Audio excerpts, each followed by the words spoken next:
duk chuak nuam ule voin nun kong hruai tua tan i be seina nei chu tinung thar zel ro ti thupui kan ngai thlo le don anga korin le khathon pakhat na bung som panga chang som pakua thu hi ka han chiar le masa anga ngun takin kan lo ngai thale don nia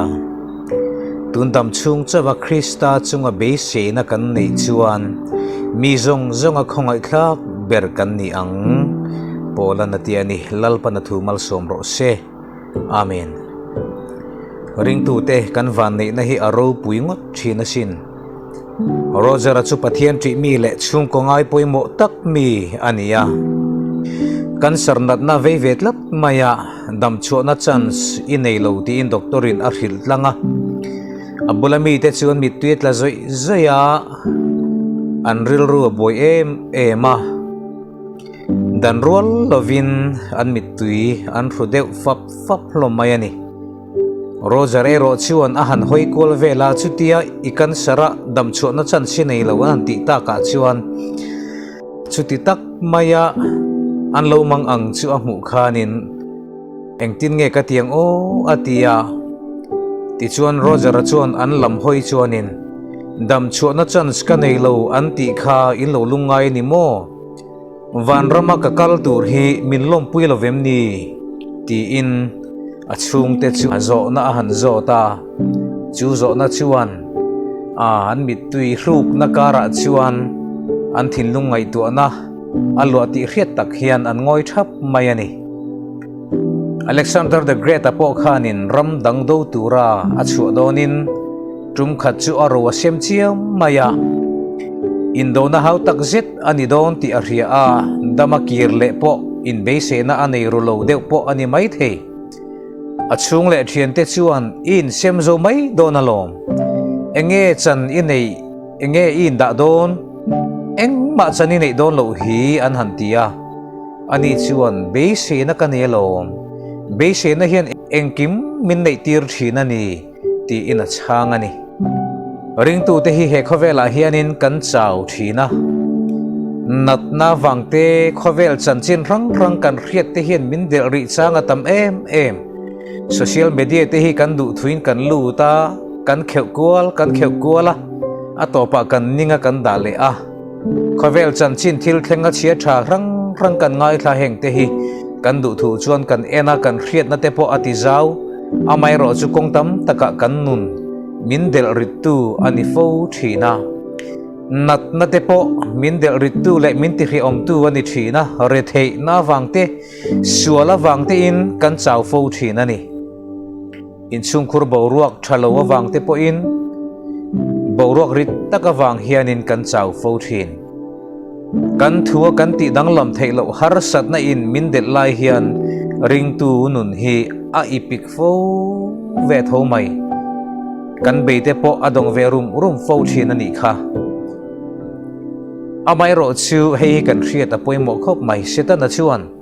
har sat na nat na tuar na mangin beidon na roma min nu lu atum thina min beidon tir hi atum em zel mai ani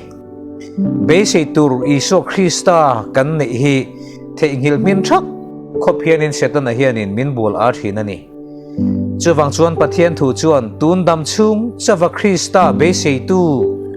kan mamo apiang min chin fel sak ngal zel turatan chawa ama be sei tu kan ni a ti sa thil mamo min phuruk sak tu tan chawa kan du tok ani chuan he khowela mi khongai thlak ber kan ni don ti hi pathian thuina sei chuani chuwang chuan khre om na hian kan in nget van min ngai ti ro se he poimo em ani khowela omma ila khovel mi kan ni lo relo te kan lo pianga kan thile don kan thile to ngai lo na tur om hun nget kan nei van khi kan in nget turani ti hi ring tu chuan a hriat tlatanga ya chu chuan khowela hian khwal jin angin amamo tok le ani tina akhosak na tok turatana lung oi athiam thina du am nei na nuna mun achang thin lovani chuwangin heleya le wana po isu be sei tu ni kop itum je lang u har sama se isu kan be se na hi ni tin ti tharila chu chu kan nu na hian i tinung thar zelang u hun khir tak te kan la tong zel mai the in tha da lova be se na chuai mek te kan ti nun thar chuan ke ma ni tan hian a ha dam thak don ani ti sa takin sap ho ti dan te kan copy me ka kar to pa te week ena chung ko in ti lim na le wa chu te kan ching ve tan ta a in rin nia te tiang chon chung ko in kan wak har thin bo ruak dang lam hip turin ama ero chu tharau lam bo ruak kan hip tak tak phak lo chuan ti sa thila changka na le mason na le nom chen na hian kan churil nun tak tak hi ha dam na bo ruak min hip tir phak chung lovani chuwang chuan tun dam chung chawa Krista chunga be se na kan nei chuan mi zong zonga khongai thlak ber kan niang tia polana soyang hian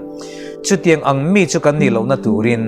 i be se na nei chu tinung thar zelang che lalpa na thu kan zatan mal som ro se amen i tong tayang u lalpa